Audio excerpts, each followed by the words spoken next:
"Mom, starting with your next paycheck, we're transferring all your money to my account." Those were the exact words my son Bryce said that Thursday afternoon while sipping coffee in my kitchen. He spoke as if it were the most reasonable thing in the world, as if he were doing me a favor, as if a 62-year-old woman like me couldn't possibly manage her own money. I just looked at him, quiet for a few seconds, trying to read his eyes, searching for any sign that this was some kind of joke or misunderstanding. But all I saw was that calm, confident smile of someone who knew he had the upper hand. I finally took a deep breath and told him yes, that it sounded fine, that I trusted him. Bryce's smile widened before he stood, leaned over, and gave me one of those empty routine kisses on the forehead. "It's for the best," he said, promising I wouldn't have to worry about a thing, that he'd take care of everything. Those words for my own good hung in the air long after he left. That evening, like every Friday for the last 3 years, Bryce showed up again, this time with his wife, expecting things to be exactly the same. Dinner ready, the table set, warm food waiting for them, as if my home were their personal diner. I heard their footsteps, the familiar turn of the key I had given him, the door creaking open and then the scream. It was sharp, startled, the sound of someone whose world had just tilted. I stayed in my chair in the bare kitchen, surrounded by empty space, listening to the echo of that scream bounce off the walls. I didn't move, I didn't need to. I already knew what had happened. Bryce stormed into the kitchen, pale-faced, eyes wide, his wife right behind him with the same look of disbelief. "Mom!" he shouted. "Mom, what did you do? Where is everything? Where's the furniture? The TV? What happened to all of it?" I met his gaze with a calm I didn't know I had and said softly that I'd sold a few things, that I needed the cash. If he was going to manage my money, I figured I should have a little on hand myself. His face flushed from white to red, trembling with anger. For the first time, I saw him clearly not the boy I raised, not the man I helped build a life for, but a stranger staring at me with disgust and rage. "You're crazy," he barked. "You've completely lost it. How could you sell things without asking me first? Now how are we supposed to watch TV when we come over? How are we supposed to be comfortable here?" That last question cut through me. How we were going to be comfortable, not how I was. He wasn't thinking about me at all. My house, my things, my effort, it was all just part of his convenience. His wife stepped closer, her eyes cold and sharp, and said something I'll never forget. She called me selfish, said I only thought about myself, that they came every week to keep me company, to make sure I was okay, and this was how I repaid them selfish. Me, the woman who'd worked double shifts for years so Bryce could go to college, who gave up on remarriage after his father left because I didn't want my son growing up with a stranger, who lived in small apartments, wore secondhand clothes, and barely ate so he'd never go without selfish. Bryce looked at me like I was a problem he needed to fix, then said maybe giving him control of my bank account had been a mistake, that maybe I wasn't capable of making good decisions anymore, that maybe I needed more help than he thought. More help. As if I were some frail old woman who couldn't be trusted with her own life. I rose from my chair, looked them both straight in the eye and said, louder than I expected, that dinner wasn't ready, that there was no dinner, and if they were hungry, they could go eat somewhere else. The silence that followed was thick and heavy. Bryce stared at me like he couldn't believe what he'd just heard. His wife let out a short, mocking laugh and muttered something about respect and gratitude. Then Bryce said the line that still echoes in my head whenever I try to sleep. He told me with a coldness I'd never heard from him before that I should be careful. A woman my age, living alone with no real family to rely on, could end up in trouble. He said he was all I had and that I should remember that before doing anything stupid. They left, slamming doors behind them, their anger and thinly veiled threats hanging in the air. I heard the car start, the tires crunching on the driveway, and then silence. I stood in my kitchen, surrounded by emptiness, and something inside me broke for good. But it wasn't sadness or despair, it was a sharp, painful kind of clarity. I knew then that my son didn't love me, maybe never had. To him, I was a resource, a steady supply of money, meals, and comfort. I sat back down and looked around at the bare walls, at the empty spots where furniture I'd worked so hard to buy used to stand, and for the first time in years, I smiled, because Bryce didn't know the truth. I hadn't sold those things for money. I'd done it to test him, to confirm what my heart had been whispering for a long time. And he had proven me right with anger, with arrogance, with the entitlement of someone who believed my life existed for his benefit. That night, sitting in the dim light of my stripped-down home, I made a decision. I wasn't going to cry or beg or fight. I was going to do something far stronger. I would wait. I'd let him think he had control. And when he was most certain, when he least expected it, I'd show him who Eleanor Ellie Johnson really was, not the obedient mother he imagined, but the woman who had endured a broken marriage, poverty, and endless work, the woman who knew exactly how to protect herself, the woman he never should have underestimated. There was a time I believed that being a mother was enough, that the love I poured out would return naturally, that all the sacrifices I made would build something unshakable between my son and me. How wrong I was. Bryce was born on a stormy night 34 years ago. His father, the man who promised me forever, walked out when our boy was barely 2. He said he wasn't ready to be a dad, that he needed to find himself, that I'd understand someday. I never did. But I didn't wait for him to come back. I was alone with a small child, a cramped 2-bedroom apartment I could hardly afford, and a secretarial job that paid $800 a month. It was never enough, so I picked up another job cleaning offices at night. I'd leave Bryce with my neighbor, Mrs. Bertha Washington, an older lady who charged $50 a week to watch him. I worked from 7 in the morning to 6 at night, came home, made him dinner, gave him a bath, tucked him into bed, then went back out at 9 to clean until 2 in the morning. 4 hours of sleep, then repeat. I did that for years, so many that I lost count. Bryce always wanted the brand-name sneakers all the other kids wore. They cost $100, nearly half of what I spent on food every 2 weeks, but I bought them anyway. I wanted him to feel like he belonged, to know his mom would do anything for him.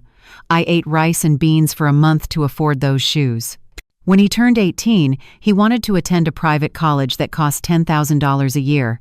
I didn't have that kind of money, not even close, so I took out a bank loan. 4 years of debt that took me a decade to repay, 10 years of scraping by so my son could get his degree. He graduated, landed a good job, made $6,000 a month, twice what I earned after 30 years of working, and I was proud. I thought he was finally ready to build a life of his own. I thought I had finally done my part as a mother, but Bryce didn't move out right away. He said he wanted to save money first, to have a stable foundation before living on his own. I told him, "Of course this is your home. You can stay as long as you need," and he did 5 more years. 5 years where I kept working both jobs, paying the rent, buying groceries, covering every bill. 5 years where Bryce saved every penny he earned because he didn't have to spend a dime. When he finally left, it wasn't to rent an apartment, it was to buy a house, a $300,000 house that he paid for in cash after living rent-free under my roof. I was proud. I told him I was proud, and I meant it. I believed I had done right by him, that now he might help me a little, maybe let me slow down, maybe let me rest, but that never happened. 2 years later, Bryce got married. His wife was elegant, one of those women who always looked polished, perfect nails, perfect smile, always speaking in a sweet but distant tone.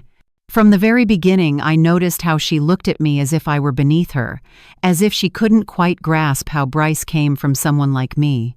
The wedding cost $30,000, and I was seated at a table in the back, far from the main table where the family Saturday. Bryce told me it was because there were many important guests, clients from work, and they needed those seats. I said I understood.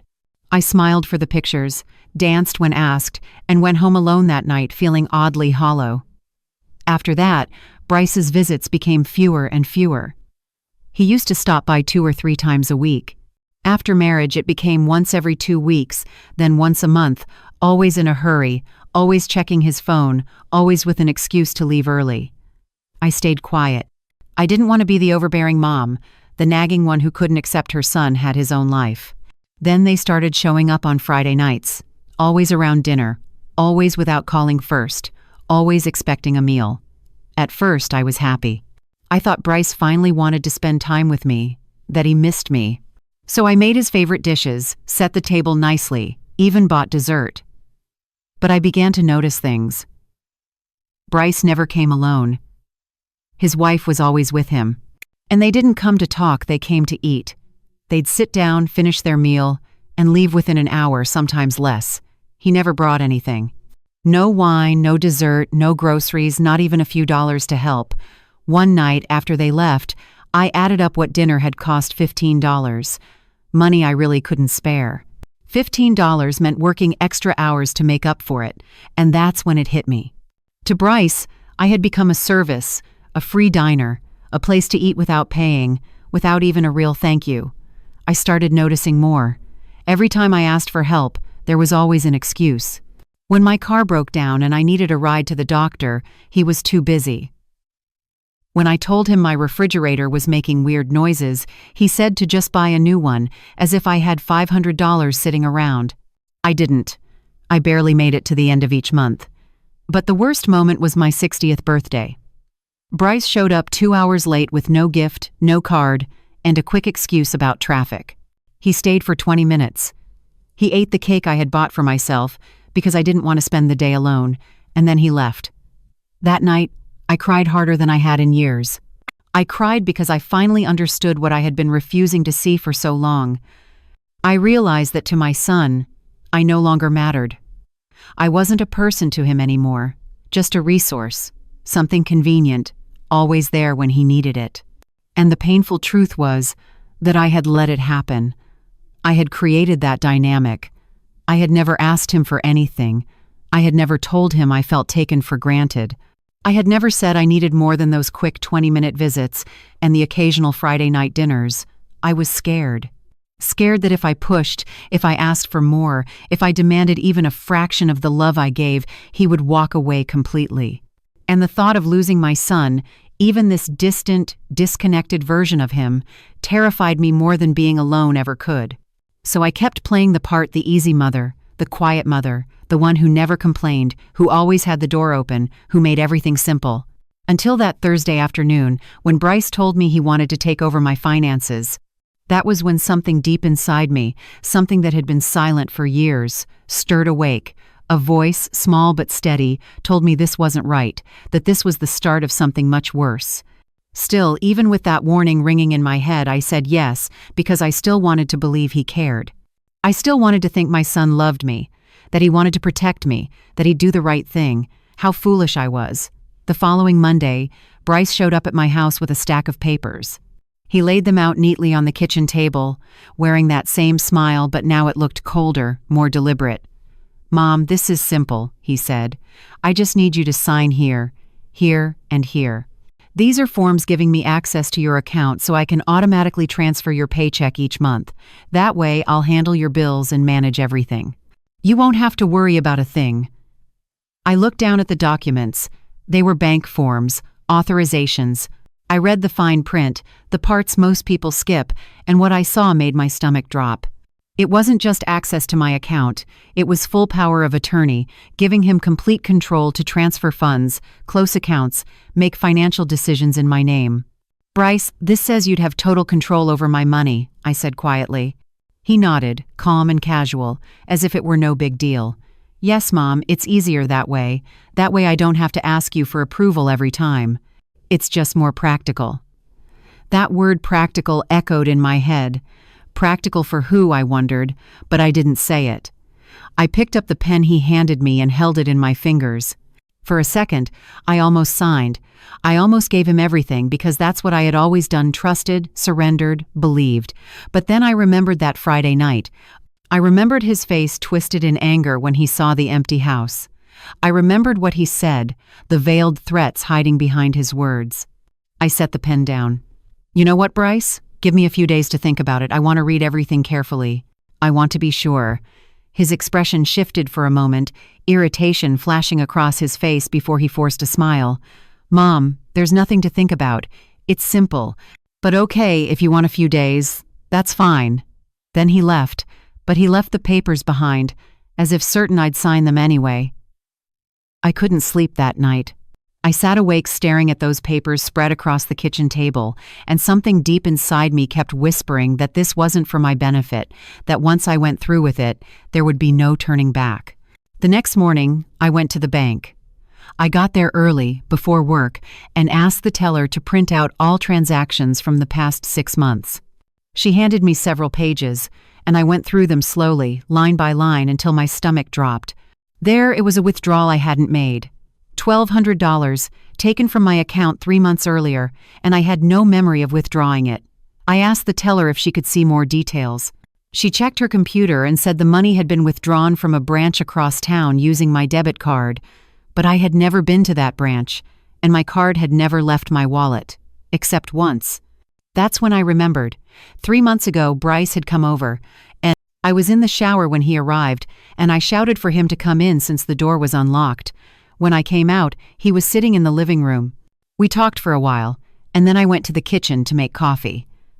My wallet was in my purse, and my purse was right there in the living room with Bryce.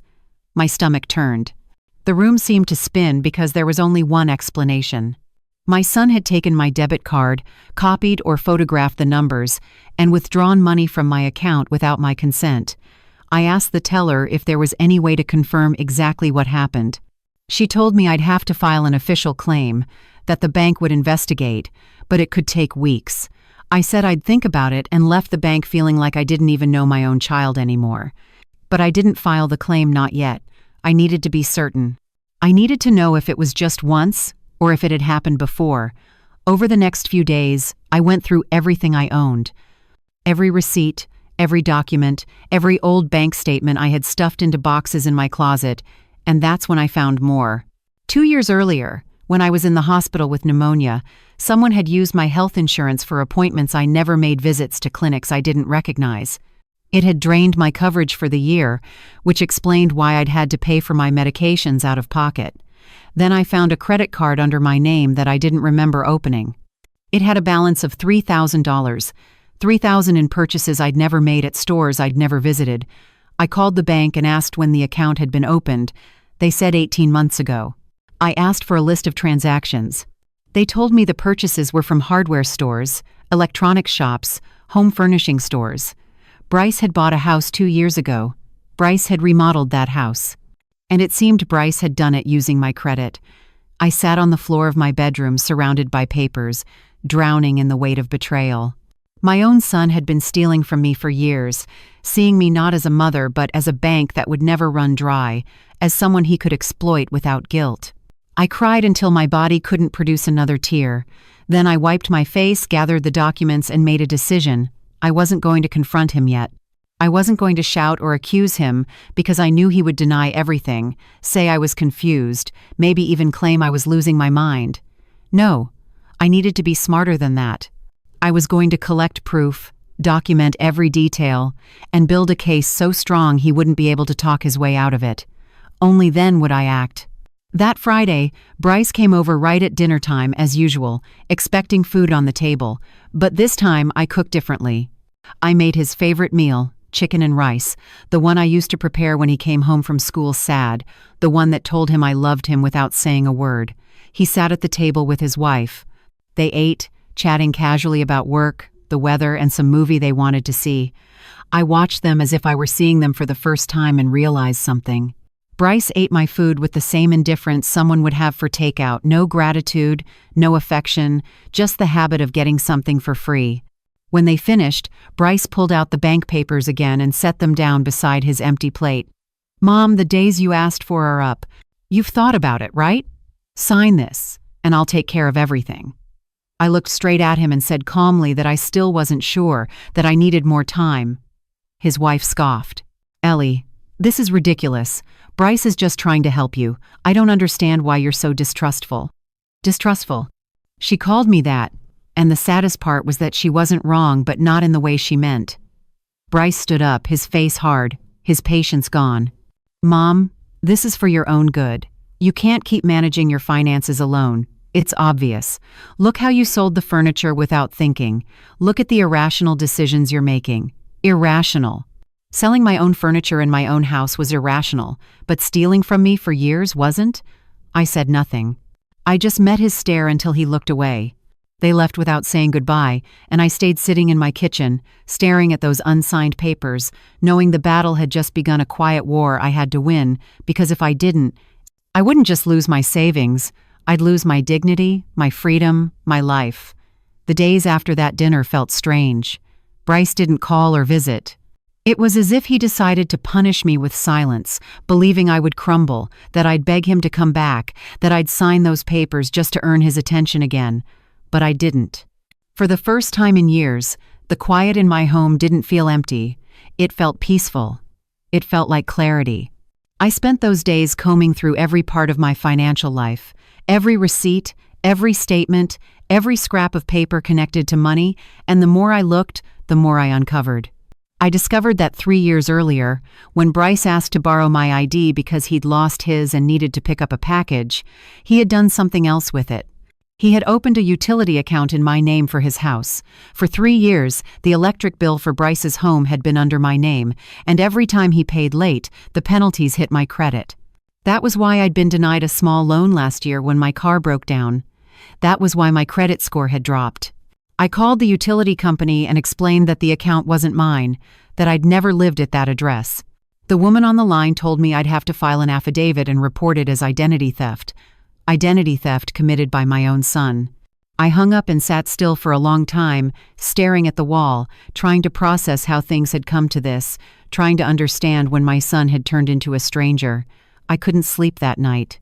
I lay awake, listening to the city sounds outside, thinking of all the times I'd excused his behavior, all the times I'd told myself he was just busy, that I was being unreasonable for wanting more from him.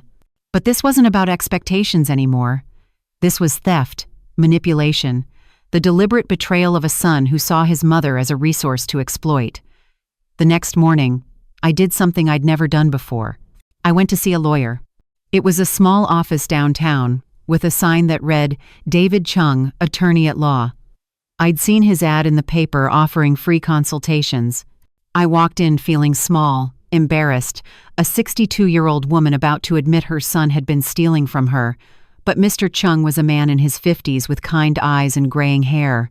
He asked me to start from the beginning, and I did. I told him about the missing money, the credit card, the utility account, and the papers Bryce wanted me to sign. He listened carefully, jotting down notes, and when I finished, he leaned back in his chair and said, Mrs. Johnson, what you are describing is financial fraud and abuse of trust. If you sign those papers your son is asking for, you are giving him total legal access to your money. He could drain every last dollar, and I would have no legal recourse because I'd handed him permission myself. The words hit me hard. I knew it. Deep down, I had always known, but hearing a professional say it out loud made it undeniable. What can I do? I asked. He leaned in. First, don't sign anything. Second, report the credit card fraud and the unauthorized withdrawal from your bank. Third, change every password and PIN. Fourth, if you feel unsafe, consider a restraining order. A restraining order against my own son. The thought felt both unreal and crushing. I don't want to get him into legal trouble, I said. He's my son. The lawyer met my eyes with a mix of compassion and sorrow. Mrs. Johnson, your son is already in legal trouble. He's committed several felonies. The question isn't whether you want to get him into trouble. The question is whether you want to protect yourself. I walked out with a folder of forms and a to-do list, overwhelmed but also strangely steady, fueled by a new resolve. I went straight to the bank, reset every password, requested a new debit card, closed the fraudulent credit line, and filed official disputes. The teller guided me through it all, patient and respectful, never making me feel foolish. When I got home that afternoon, I was exhausted but lighter, as if a weight I'd carried for years had finally slipped off. That night, Bryce called. His voice was tight. Mom, we need to talk. Come to my house for dinner tomorrow. We have to resolve this. It wasn't an invitation. It was a command. Once I would have gone without question. Not now. I can't tomorrow, I told him. I'm busy. Busy? Mom? What could you possibly be busy with? What I'm busy with matters to me, I said. There are other things that come first now. The silence on the line was thick with surprise and irritation. You're acting really weird, Mom. I don't know what's gotten into you, but you need to stop being so stubborn and sign those papers. This is for your own good. For my own good. The same words, as if stealing from me were a kindness. Bryce, I said, my voice steadier than I expected. I am not signing anything, and we need a very serious talk about a few things. About what things? He asked, his tone suddenly alert, guarded. About money that's left my account without permission, about credit cards I never opened, about utility accounts in my name at addresses where I don't live. The silence that followed was so complete I could almost feel it through the phone. "I don't know what you're talking about," he said at last, trying to sound controlled, though I could hear the panic underneath. "I think you do," I told him. "And I think you need to think very carefully about what you're going to say next." "Mom, you're delusional, you're confused. Maybe you need to see a doctor." There it was, the card I knew he'd play. The one where he'd paint me as senile, confused, incapable of reason. "I'm not confused, Bryce. I have all the documents, I have all the evidence, and I've already spoken to a lawyer." Silence filled the line, heavier this time. "You talked to a lawyer?" His voice dropped low, almost a whisper, almost a warning. "Yes, and he explained exactly what you've been doing. He explained what fraud is. He explained what's illegal. Mom, you can't be serious. I'm your son. Everything I've done has been to help you." "Help me? Bryce, you stole from me for years. You used me. You lied to me." "I never," he started, but I cut him off. "Yes, you did, and you know it. The question now is what we're going to do about it." I could hear his breathing, uneven and sharp. "I'm coming over," he said. "We need to talk in person." "No," I told him. "You're not coming here. If you want to talk, we can do it over the phone or with lawyers present." "Are you crazy?" he shouted, furious now. "Completely crazy. After everything I've done for you, all the times I've visited, all the times I've worried about you, this is how you repay me? You mean all the times you came to eat for free? All the times you needed something from me? But when I needed you, where were you?" I hung up before he could say another word, before he could twist things around again. I sat in my kitchen, phone still in hand, shaking not from fear, but from anger. Years of silent rage were finally breaking loose.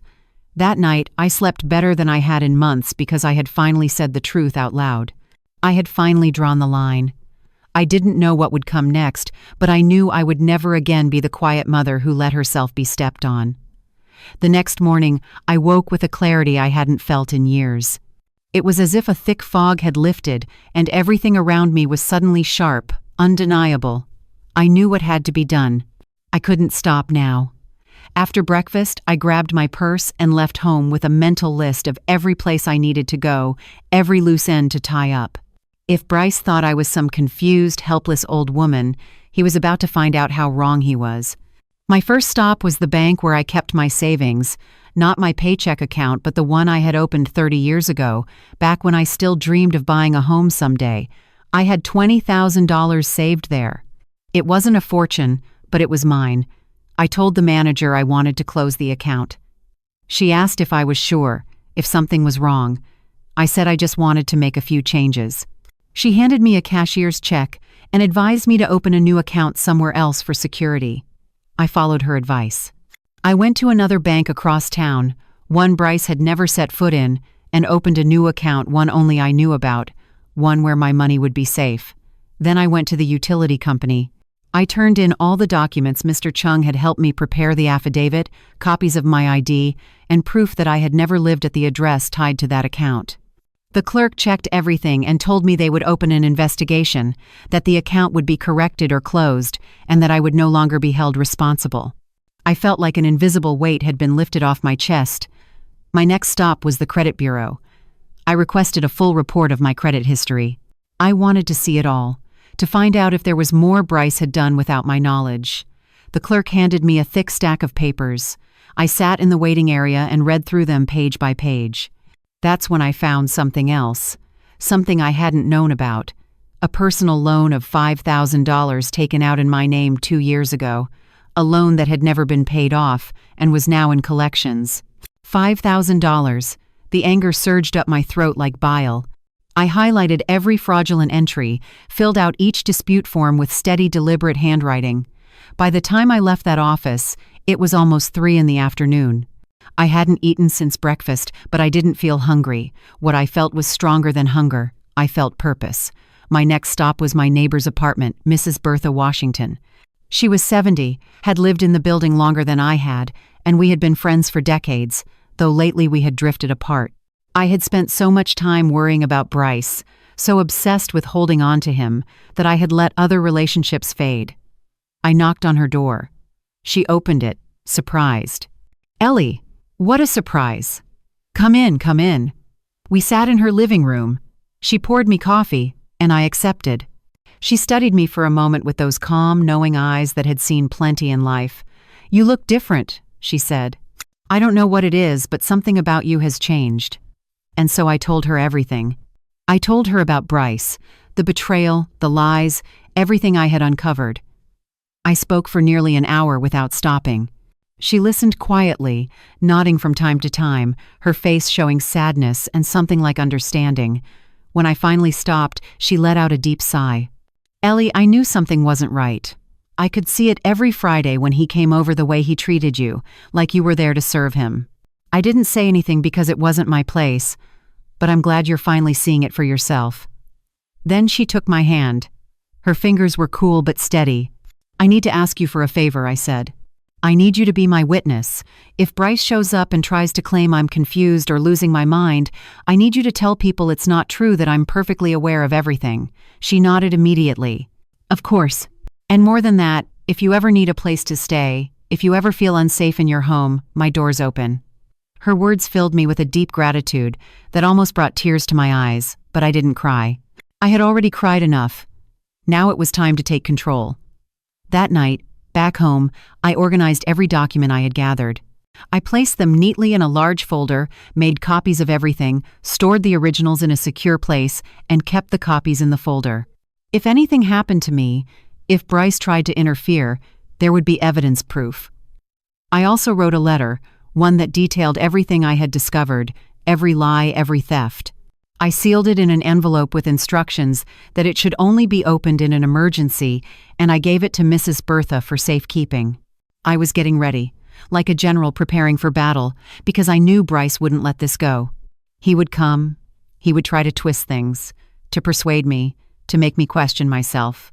But I wasn't the same woman I had been 2 weeks earlier. That woman had died the night Bryce threatened me in my own kitchen. The woman I was now was someone else, stronger, clearer, and unshakably determined. On Wednesday afternoon, while I was making tea, I heard a car pull up outside my building. I glanced through the window and saw Bryce's car. He stepped out with his wife beside him, both of them looking determined. They were coming to confront me. I took a deep breath, set down my cup, and waited.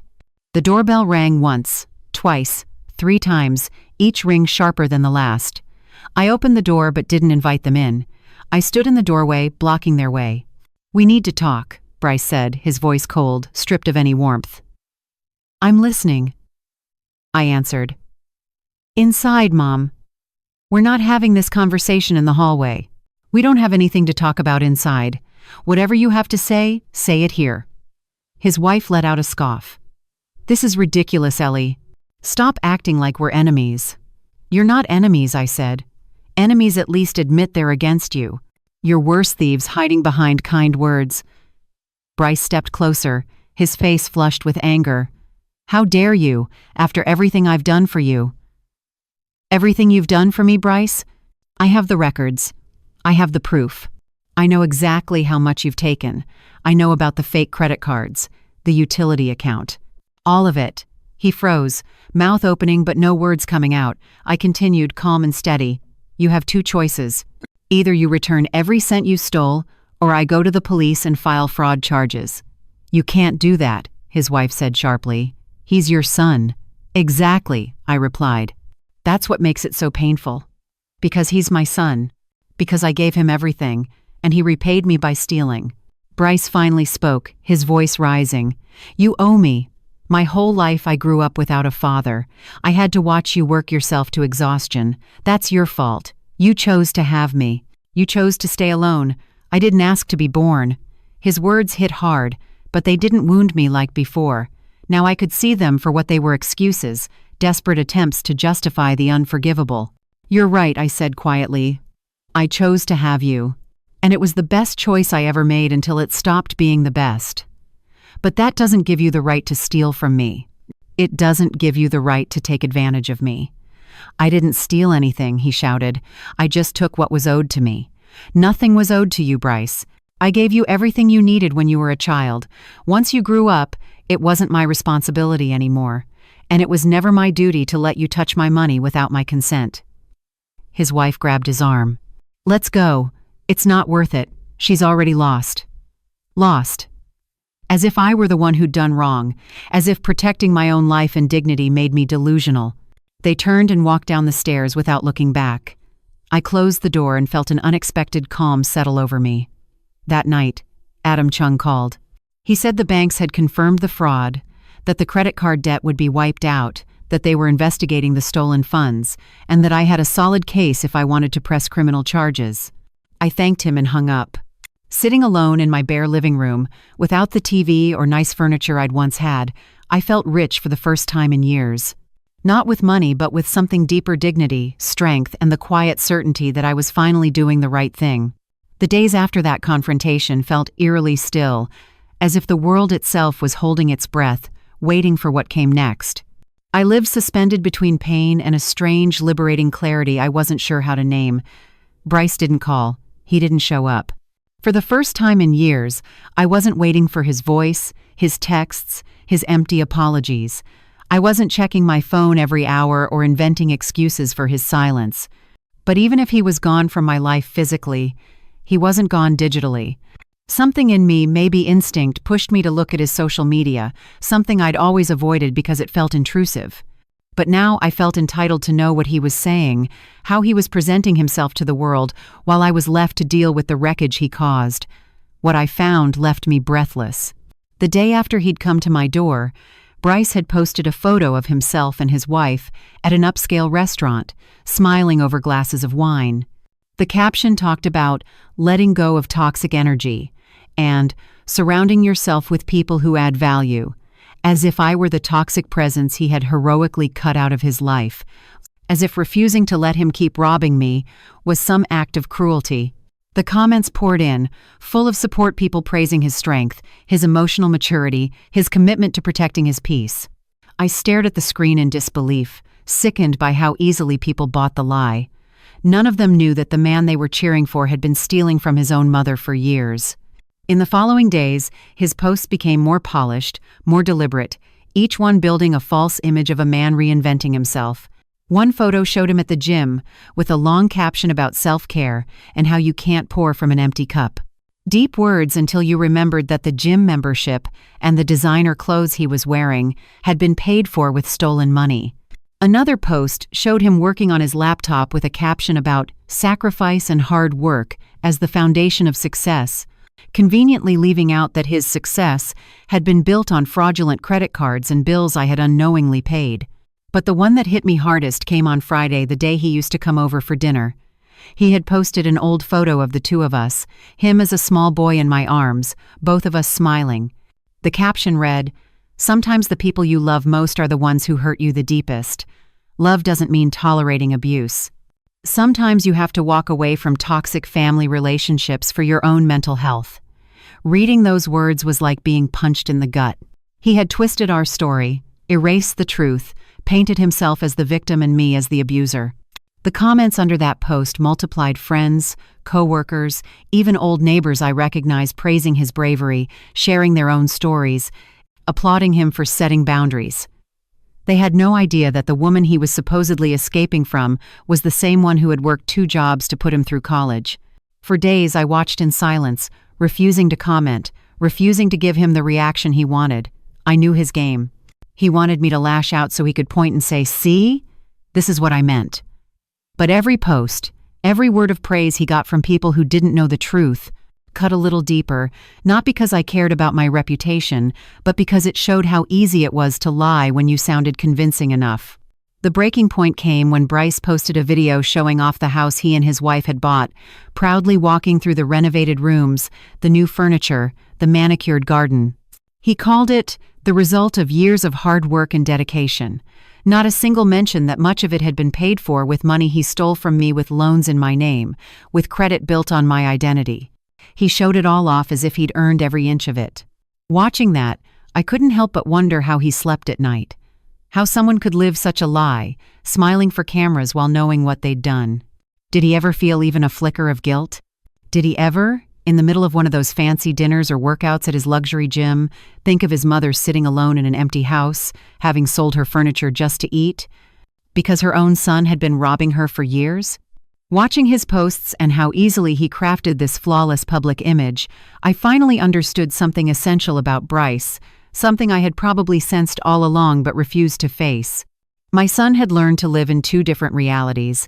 In one, he was both the abandoned child owed compensation and the self-made man who had built his life from nothing. In the other, he could justify stealing from me as something he deserved while publicly portraying himself as the victim of a toxic parent. His self-deception was so deep it almost seemed genuine, as if he truly believed his own lies and the line between truth and fiction had completely disappeared. Seeing Bryce not only steal my money but also my story, twisting reality until I became the villain in his version, hardened something inside me. I realized then there was no redemption left, no conversation that could make him see what he had done. He had made his choice. He had chosen lies over truth, image over integrity. I had to accept that the son I thought I knew no longer existed, or maybe had never existed at all, replaced by a stranger who could smile for photos while quietly destroying his mother without a hint of guilt. That realization crystallized one Tuesday afternoon in a way that felt both unexpected and inevitable. Truth always finds its way to the surface no matter how many lies are stacked to bury it. I was at David Chung's office reviewing the final case documents when he told me the banks had completed their investigations, confirming a total of $17,000 in fraudulent activity over 3 years. The number itself wasn't what shocked me, it was what it meant. This hadn't been a one-time mistake or moment of weakness. It was a deliberate, systematic pattern of theft that had taken effort and planning. Mr.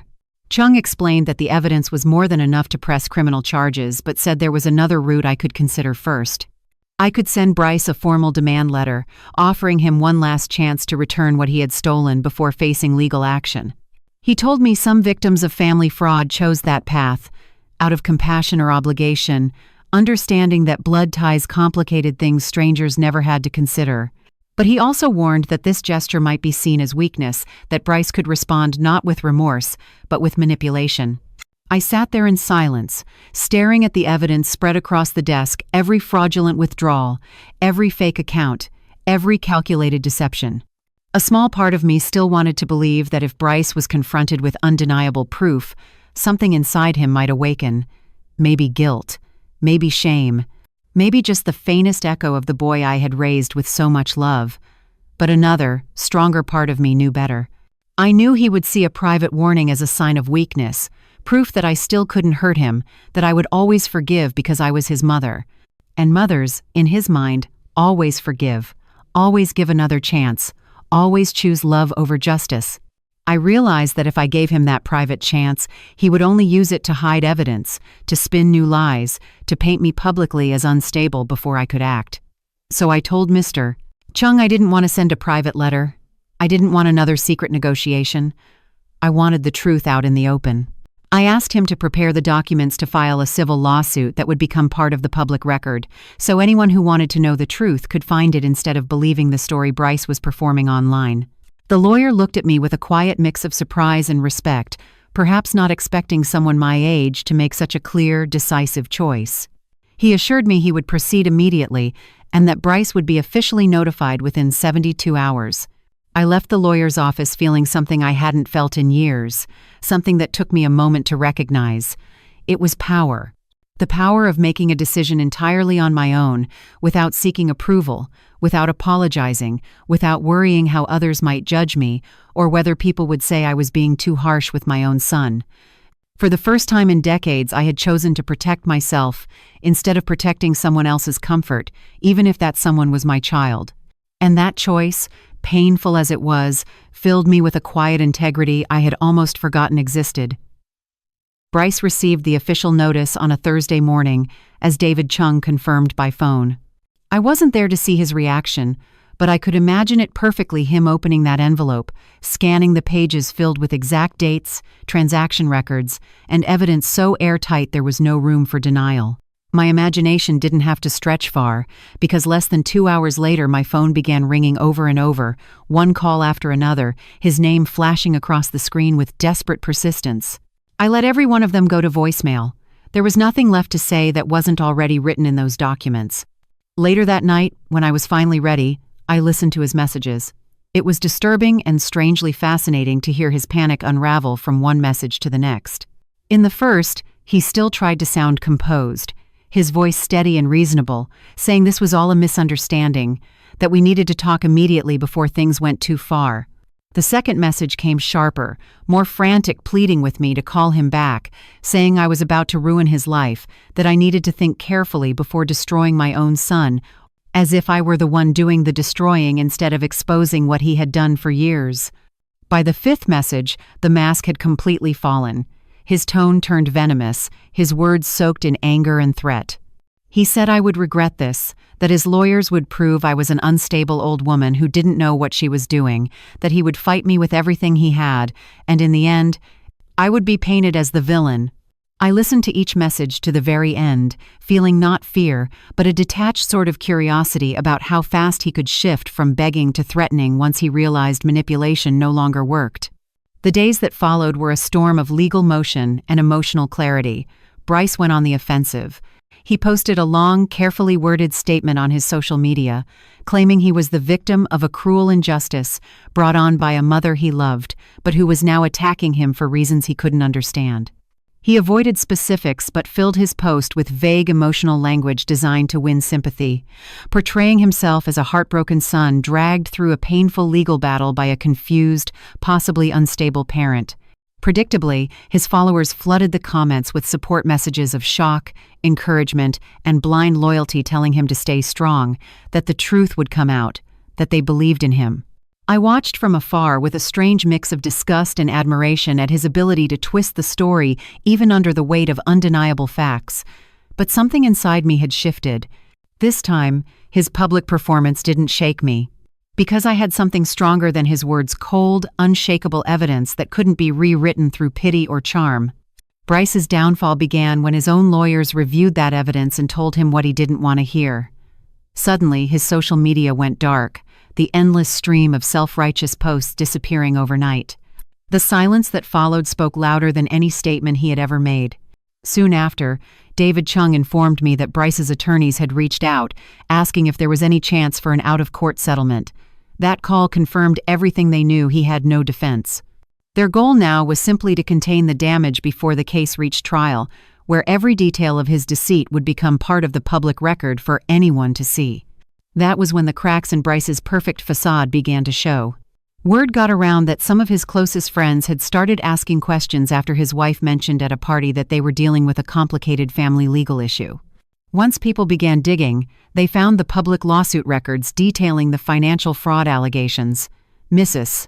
Bertha told me the neighbors were talking about it, and Bryce's name was being whispered with disapproval and suspicion.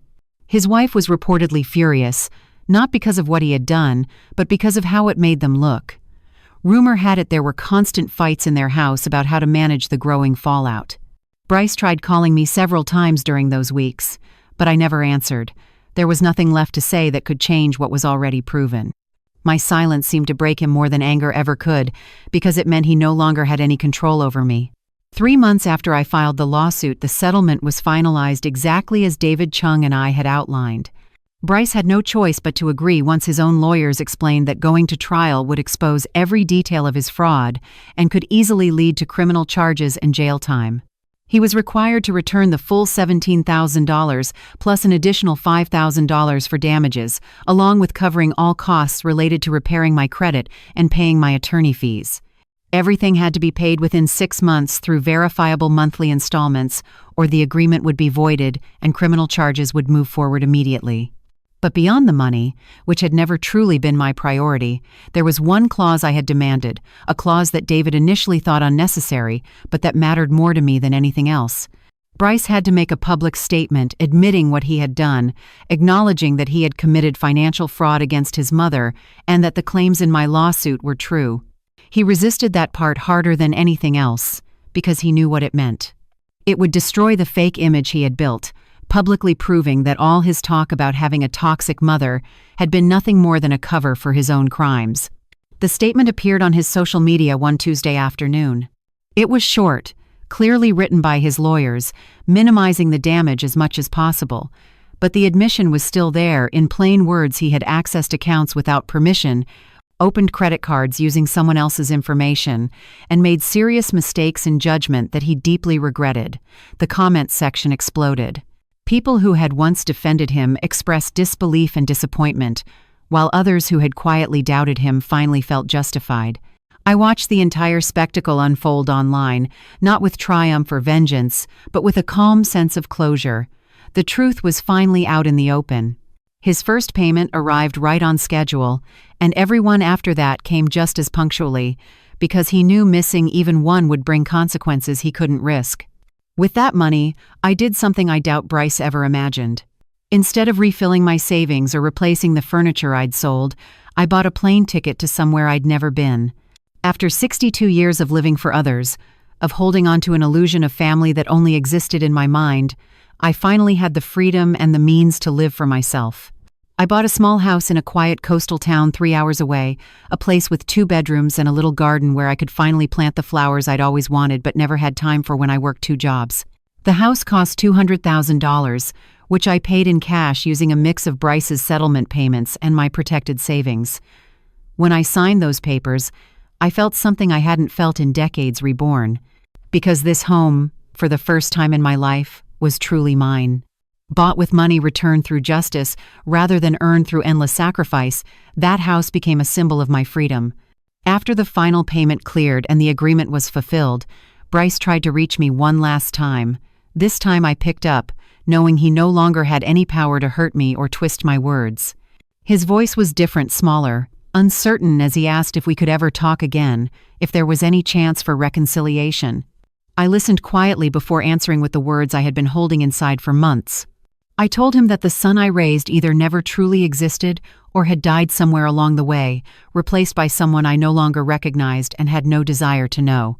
I told him I wished him peace and growth, but those things would have to happen far from me because that door was closed not from hate but from self-respect. He didn't respond right away. There was a silence, then a shaky breath or maybe a quiet sob before the line went dead. That was the last time I ever spoke to Bryce, because some doors, once closed, must remain closed, not for revenge, but for protection. Now I live in my little house by the ocean, spending my mornings drinking coffee in the garden, watching the flowers I planted with my own hands come to life. There is a calm in this simplicity that I never found in all those years of giving and sacrificing. I finally understood that real love starts with yourself, and no relationship is worth keeping if it requires you to betray your own dignity. Sometimes Mrs. Bertha visits, bringing bits of gossip from the old neighborhood and stories about people we used to know. She always says, I seem different now, lighter, more alive in ways that go deeper than appearance. My life follows a rhythm that belongs only to me. I wake when I'm rested, not when an alarm demands it. I cook meals I enjoy without worrying about anyone else's preferences. I spend my afternoons reading books I once promised myself I'd get to someday. In the evenings, I sit on my porch listening to the faint sound of waves and feeling a gratitude that has nothing to do with possessions and everything to do with knowing my own worth. This is my victory, not in the money reclaimed or Bryce's confession, but in reclaiming myself after decades of believing a mother's worth was measured only by how much she could give and endure. I've learned that saying no is a form of love, that setting boundaries is survival, and that protecting your peace is not selfish, it's wisdom. Now every day I live is proof of those lessons, learned late but not too late. I closed the door on Bryce not out of bitterness but out of dignity, and that difference means everything, because it means I won, not by fighting him, but by finally refusing to keep losing myself. It took me almost a lifetime to realize that kindness doesn't mean endless suffering, and love doesn't mean sacrificing yourself for someone else. The lesson I want to share with everyone is this. Forgiveness doesn't always mean reopening the door, it can mean learning to let go to protect your own peace. A mother's love is sacred, but no one has the right to exploit that love and destroy you in the process. When I finally said enough, it wasn't because I stopped loving my son, but because I finally learned how to love myself. If it were you, and someone you loved betrayed your deepest trust, what would you do? Would you keep enduring it, or would you have the courage to stand up and reclaim your dignity and peace? I truly want to hear your thoughts, because sometimes the most honest answers are how God whispers wisdom into our hearts. May God always bless you.